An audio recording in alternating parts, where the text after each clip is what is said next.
नमो भगवतो वासुदेवाय मित्रों, स्वागत है आप सभी लोगों का अपने YouTube चैनल जय हो जौनपुर में। चलिए, आप लोग वीडियो देख रहे हैं भैया, बहुत अच्छा लग रहा है आप लोगों को। आप लोग कमेंट भी कर रहे हैं और आप लोग शेयर भी कर रहे हैं, लाइक भी कर रहे हैं। ये मेरे लिए सौभाग्य की बात है। बस उसमें थोड़ा सा और चार चाँद लगाने का काम आप लोग कर देंगे तो भाई अच्छा हो जाएगा। और आपका समय भी हम नहीं लेंगे। हम लोग कहाँ तक देख चुके थे भैया? शायद उपमा अलंकार तक देख चुके थे। उपमा अलंकार के बाद हम लोग आज देखेंगे भैया रूपक अलंकार। किसको देखेंगे भैया? रूपक अलंकार। अगर रूपक अलंकार की बात की जाए भैया, रूपक अलंकार, अच्छा रूपक अलंकार की बात करें तो भाई एक ध्यान दीजिएगा, रूपक अलंकारों का बादशाह कहा जाता है किसको भैया? तुलसीदास जी को। हालांकि ये आप लोगों से पूछेगा नहीं, लेकिन अगर कभी पूछ लिया कोई तो ध्यान दीजिएगा, इन्हें रूपकों का बादशाह कहा जाता है। बहुत रूपक अलंकार इनका सबसे फेवरेट अलंकार था तुलसी बाबा का। ठीक, चलिए, और इन्हीं का उदाहरण हम लोग पहले देखेंगे आज। ठीक, चलिए भैया, रूपक अलंकार कहता क्या है कि जहां पंक्तियों में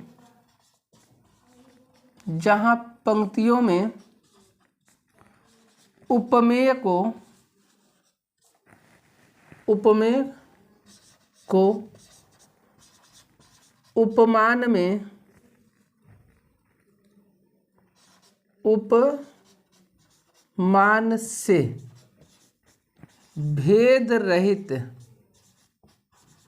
उपमान से भेद रहित आरोप किया जाए।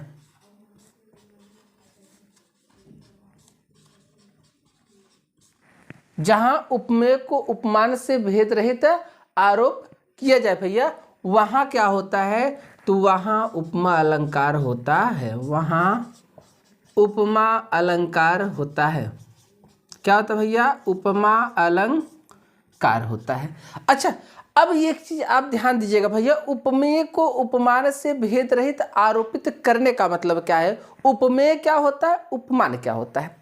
उपमेय का मतलब मैंने कल आपको बताया भैया, जो प्रस्तुत वस्तु है वह क्या है? उपमेय है। और जो अप्रस्तुत वस्तु है वो क्या भैया? उपमान है। प्रस्तुत वस्तु उपमेय, अप्रस्तुत वस्तु उपमान, ये दो चीजें हैं, उपमेय और उपमान। तो उपमेय यानी जो प्रस्तुत वस्तु है, प्रस्तुत वस्तु का अप्रस्तुत वस्तु में सीधा आरोप कर दिया जाए, मान लिया जाए हाँ यही चीज है। देखिए, मानने वाली बात नहीं कही जाएगी, लेकिन कहा जाए अगर मानने वाली बात आएगी तब तो उत्प्रेक्षा हो जाएगा। लेकिन आपको लगेगा, मैं उदाहरण दूंगा तो आप समझ जाएंगे संभवतः। जैसे तुलसी बाबा का एक उदाहरण हम लेते हैं भैया, उदित उदयगिरि मंच पर, उदित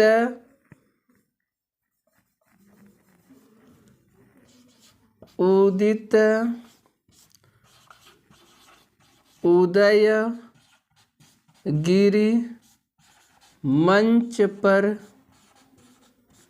रघुवर बाल पतंग,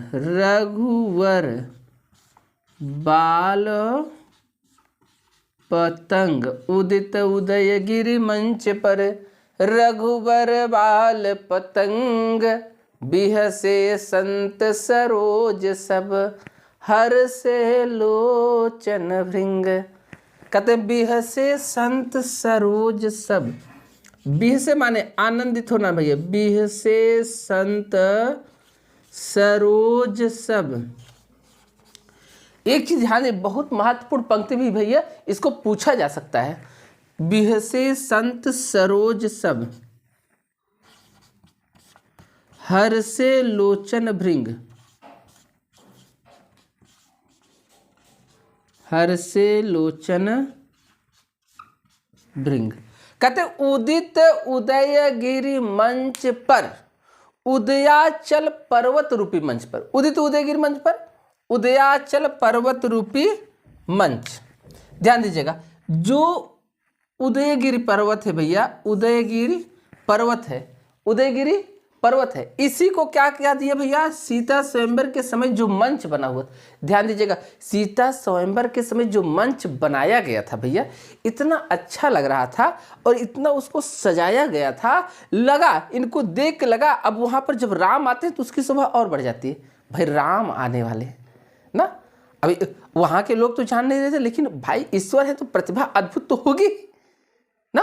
अभी किसी का किसी का शौर्य है, किसी का तेज है, ऐसे चमकता भाई, लगता है कि हाँ फला व्यक्ति तो गजब का लगता है ना, पढ़ाता कम है स्मार्ट ज्यादा है। अच्छा आते भैया, अब भैया मंच पर, वह मंच कैसा लग रहा था? उदयागिर पर्वत जैसा लग रहा था। अब उदयागिर पर्वत जैसा लग रहा था, लेकिन वहां ऐसा नहीं कहा गया कि उदयागिर पर्वत जैसा लग रहा है। उन्होंने कहा उदित उदयगिर मंच पर, यानी मंच ही क्या कह दिया गया भैया? उदयाचल पर्वत का मंच को क्या कह दिया गया? पर्वत। कोई भेद नहीं किया गया। ये मंच, जैसे मान लीजिए ये रेड मार्कर है और ये मान लीजिए काली मार्कर, नीली मार्कर। अब नीली को हम कहते हैं भैया काली मार्कर है, बस ये रूपक हो गया, यानी इसका रूप इसमें हो गया।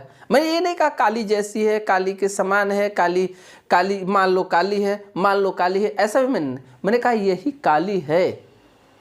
नीली को ही क्या कह दिए? काली। ये रूपक अलंकार है। अगर मैंने कहता ये काली के समान चल रही है, तब समान आ गया, तब आपका उपमा हो जाता है। और मैं कहता मान लीजिए काली पेन है या मान लीजिए काली मार्कर है, तब आपका उत्प्रेक्षा हो जाता है। लेकिन मैंने कहा यही काली है, ठीक, ये क्या है? रूपक है, वही कह दिया जाए, ठीक।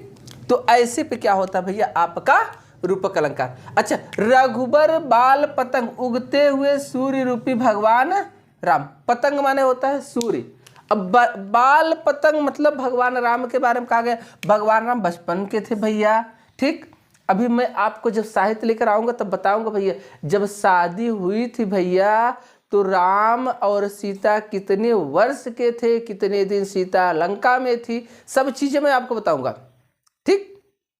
कहीं मिलता है कि राम जो है 14 वर्ष के थे, कहीं मिलता है सीता 13 वर्ष की थी, राम 18 वर्ष के थे, ऐसा मिलता है। तो अलग अलग लोगों ने अलग अलग बताया। श्री रामचरितमानस के अनुसार क्या है भैया, रामायण के अनुसार क्या है, उस पर लिखी टीकाएं जो हैं उनके अनुसार क्या है, मैं सब बताऊंगा, एक एक करके बताऊंगा। मैं आपको हिंदी पढ़ाने के साथ साथ व्यवहारिक ज्ञान भी दूंगा भैया। कहीं सभा में आप बैठेंगे 4 बातें बोल सकते हैं, इस चीज में आपको बताऊंगा, ठीक। अब कहते हैं बिहसे संत सरोज सब।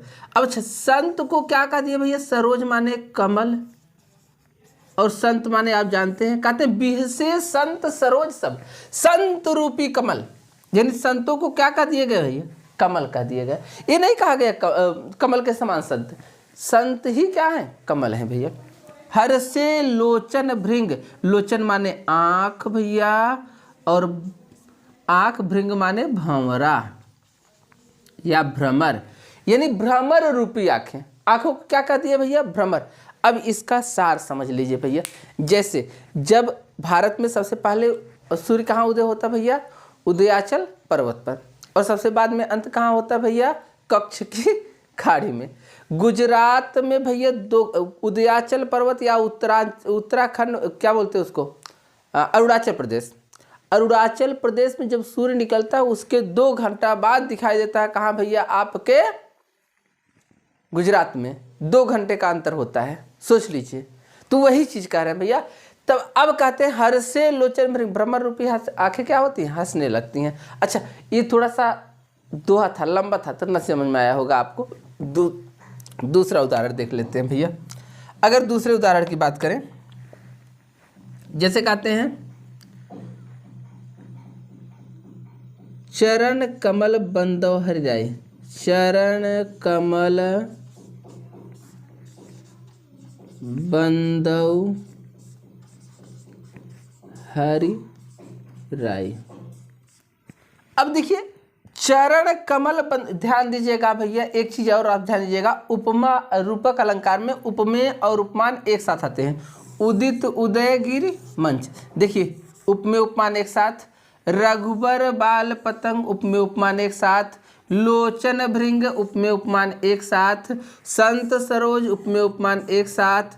चरण कमल उपमेय उपमान एक साथ। जहां उपमेय उपमान एक साथ मिल जाए भैया, सीधा सीधा आप लगाइए रूपक अलंकार। न समझ में आया तब एकदम। अच्छा, अब देखिए भैया, इन्होंने कहा चरण कमल बंदो हरि राय, हे ईश्वर, हे प्रभु, मैं आपके कमलवत चरणों की वंदना करता हूं। अब इन्होंने नहीं कहा कमल के समान चरण, और इन्होंने ये भी नहीं कहा कि कमल जैसे कमल है वैसे आपका चरण। कमलवत चरण, आपका चरण ही क्या है? कमल है, और मैं उसी की वंदना कर रहा हूं। अब एक चीज और देखते हैं भैया। जैसे भगवान श्री कृष्ण ने कहा मैया मैं तो चंद्र खिलौना ली हूं, मैया मैं तो चंद्र खिलौना लाई हूँ।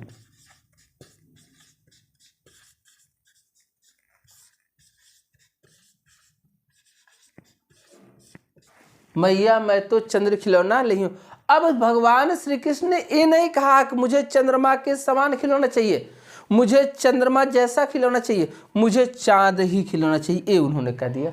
अब इसको ज़्यादा पूछता है और पूछता है इसमें उपमेय उपमान बताइए। तो चंद्रमा ही भैया उपमेय भी है और चंद्रमा की तुलना किसी से की नहीं जाती, इसलिए यही उपमान भी है। इसमें चंद्रमा ही उपमेय, चंद्रमा ही उपमान, दोनों चीज़ें यही है। ठीक, तो इसको एक बार आप लोग स्क्रीनशॉट ले लीजिएगा भैया। बाकी और आपको उदाहरण मिलते हैं। राम स्नेह सरिस अनुरागा, चरण सरोज पखारन लागा। चरण सरोज भैया, चरण माने पैर, सरोज माने कमल, कमल व चरणों की पूजा करने लगता है कौन भैया? पखारने लगता है, धुलने लगता है कौन भैया? केवट। राम स्नेह, स्क्रीनशॉट मारते रहिएगा आप लोग। राम स्नेह सरिस अनुरागा, चरण सरोज पखारन लागा। हो गए भैया। आगे अब हम लोग देखते हैं, आज हम लोग उत्प्रेक्षा को भी देखेंगे आज। ठीक, चलिए अगला देखते हैं उत्प्रेक्षा अलंकार। उत्प्रेक्षा अलंकार भैया आप लोग थोड़ा सा वीडियो को लाइक करने के साथ साथ शेयर भी कर देंगे, अपने यार दोस्तों मित्रों को बता देंगे, थोड़ा सा मेरा भी सौभाग्य होगा। ठीक, और आप लोग गुरुदक्षिणा से उड़ीड़ भी हो जाएंगे, ये भी होगा भाई। अगर मैं 1 घंटा के लिए या 10 मिनट वीडियो बनाना, फिर एडिट करना, इसके बाद डालना, तो मैं अगर थोड़ा सा मेहनत कर रहा हूँ तो उसका थोड़ा सा फल आप दीजिए। थोड़ा सा लाइक करिए, शेयर कर दीजिए, लोगों को फैलाइए और बताइए। ये मैं देख नहीं रहा हूँ, लेकिन मेरा आशीर्वाद, मेरा मनोभाव, मेरा हृदय जो है वह आपके साथ जरूर जो है सहानुभूति करेगा और प्रकट करेगा भैया। कभी आप मिलेंगे, सर जी मैंने आपके वीडियो देखे, बस इतने से मेरे हृदय गदगद हो जाते हैं। ठीक, तो आप लोग इस काम को जरूर करिएगा भैया, थोड़ा सा मेरी तरफ से। चलिए आगे चलते हैं भैया, हम लोग देखते हैं उत्प्रेक्षा अलंकार।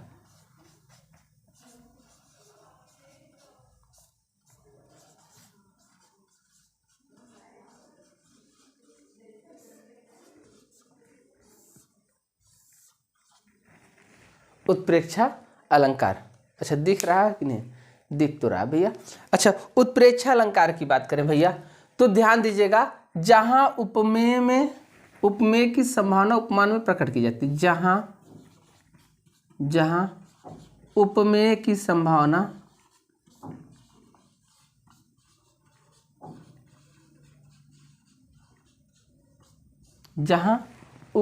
संभावना उपमान में प्रकट की जाती है,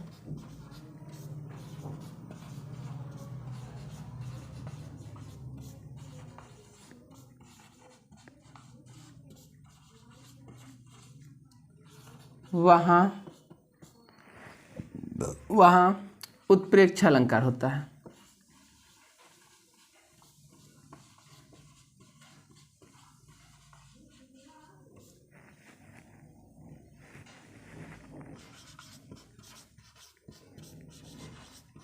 वहाँ उत्प्रेक्षा अलंकार होता है।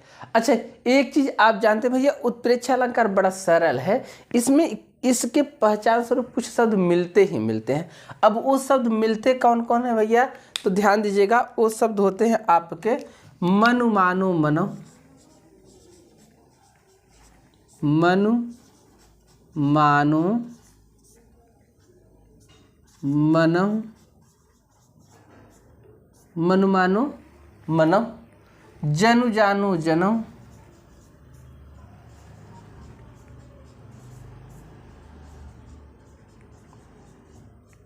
जनो, मानहु जानो,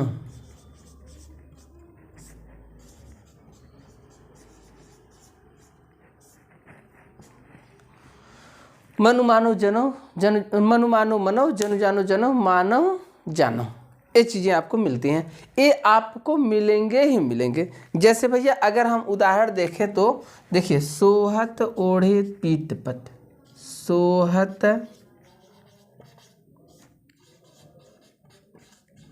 ओढ़े पीत पट श्याम सलोने गात, श्याम सलोने गात। सोहत ओढ़े पीतपट श्याम सलोने गात, मनहु नीलमणि शैल पर।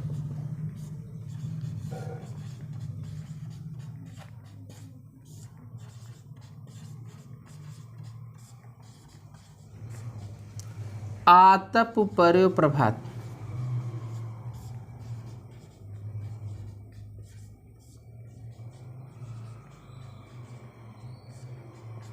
आतप पर्यो प्रभात। कहते हैं सोहत ओढ़े पीत पट श्याम सलोने गात, मनहु नीलमणि शैल पर आतप पर्यो प्रभात। अब कहते देखिए भैया कुछ भी बन, कहते सोहत ओढ़े पीत पट, भगवान श्री कृष्ण का शरीर कैसा भैया सांवला है, और सांवले शरीर पर पीत पट पीला वस्त्र इस प्रकार से सुशोभित हो, श्याम सलोने गात सांवले शरीर पर पीला वस्त्र इस प्रकार से सुशोभित हो रहा है भैया। मनहु नीलमणि शैल पर, मानो नीलमणि का पत्थर हो, नीला पत्थर हो, उस पर आतप पर्यो प्रभात, सुबह सूरज की पीली किरणें पड़ रही हो, ऐसा सुशोभित हो रहा है। लेकिन आपको कुछ भी नहीं देखना भैया, आपको बस देखना है मनहु नीलमणि शैल पर। मनहु शब्द आया, मनु मानो जानो जन, मनु मानो मनहु जन जानो जनो। जैसे अब देखिए दूसरा उदाहरण देखिए, बस आप केवल इसी को ध्यान में रखिएगा। अब दूसरा उदाहरण हम लिखते हैं, ध्यान दीजिएगा। धाये काम काज सब त्यागी, धाये काम काज सब त्यागे,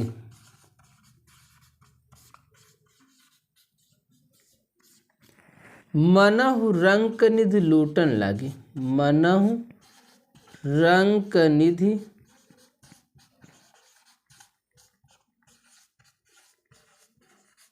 लूटन लागे। धाये काम काज सब त्यागी, मनहु रंक निधि लूटन लागी। आह, सोच लीजिए भैया, हमारे भगवान राम जैसे ही जनकपुर में पहुंचे भैया, पूरे चारों तरफ भगवान राम अच्छे सांवले भले थे लेकिन गोरे थे, सॉरी सांवले भले थे लेकिन देखने में अच्छे थे, सलोने थे, सावरे सलोने मूर्त थी उनकी। अच्छा, ये जैसे पहुंचते कहाँ भैया, जनकपुर में। अब जनकपुर में भैया जैसे ही सो रहा था, दूठू लड़का आए, गोरका और संवर का, पूरे जनकपुर में शोर हो गया।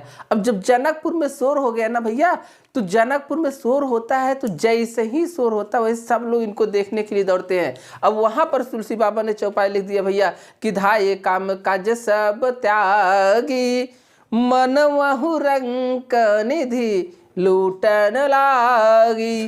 धाये काम काज सब त्यागी, पूरे काम और काज को छोड़कर लोग दौड़ते हैं, और ऐसे दौड़ते हैं भैया मानो कोई गरीब खजाना लूटने के लिए दौड़ रहा है। मनहु शब्द आया ना भैया, सीधा सीधा उत्प्रेक्षा अलंकार, मानो कोई गरीब खजाना लूटने के लिए दौड़ रहा है।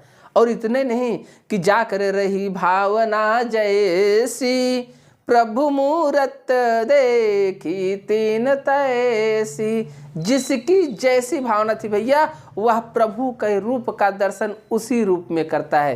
ठीक, यानी अगर किसी ने सोचा भैया कि ऐसा मेरा एक पति हो जाए तो पति के रूप में देखा, किसी ने मेरा एक भाई हो जाए भाई के रूप में देखा, किसी ने सखे के रूप में देखा, किसी ने पुत्र के रूप में देखा। जाकर रही भावना जैसी, प्रभु मूरत देखी तीन तैसी। जिसकी जैसी भावना थी भैया, वह भगवान के स्वरूप का दर्शन भी वैसे करता है। एक चीज आप भी जान लीजिएगा, आपकी भावना जिसके प्रति जैसी होगी उसकी भी भावना आपके प्रति वैसी ही होगी। इसलिए भैया किसी से गलत भावना और गलत विचार से न रहें। उसको जिसको भी आप देखें अच्छी भावना और अच्छे विचार से देखें, वरना इंटर में पढ़ने वाले लड़कों को 60-50 लड़कों के बीच में किससे पता कि यही लड़की मुझसे प्रेम करेगी। देखते देखते भावनाएं पंडित हो जाती हैं। इसलिए भैया जाकर रही भावना जैसी, प्रभु मूरत देखी तीन तैसी। श्रृंगार रस पढ़ाएंगे तो आपको बताएंगे प्रेम होता कैसे है और प्रेम है क्या। ठीक, तो आज के लिए बस इतना ही भैया। सभी लोग स्क्रीनशॉट एक बार ले लीजिएगा, और क्या करिएगा भैया, स्क्रीनशॉट लेने के बाद अच्छे से पढ़ के इसको दोहरा लीजिएगा। जहाँ कोई दिक्कत होगी कमेंट बॉक्स में जाके कमेंट करिएगा। ठीक, मिलेंगे हम आपसे फिर अगले एपिसोड में। सभी को भैया नमो भगवते वासुदेवाय। धन्यवाद भैया।